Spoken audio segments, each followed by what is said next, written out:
Okay, so here's the basics for making the face shields. This is our stack of shields that Chuck's cutting out in his machine by the 100 or 1,000.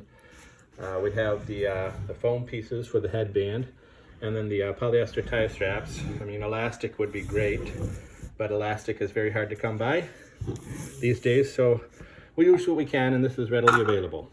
Now, I'll show you how to assemble one.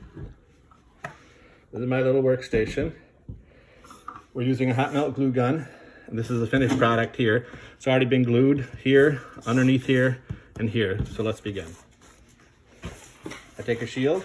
This is my little workstation. It can be set up in a variety of ways, but this is works for me pretty good.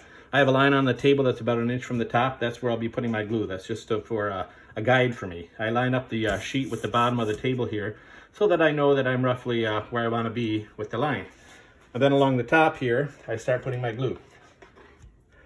I put a few dabs of glue a little heavier here for the strap. Then some lines of glue here for the foam. A couple more dabs there.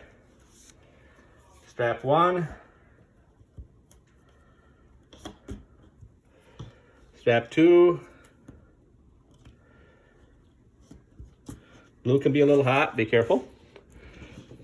While it's still hot, of course, we want to put our foam piece on there, centered on each end of the tie strap. Okay, and that's it. That's the finished product. It's very strong, stronger than stapling or stitching at this point. Thank you.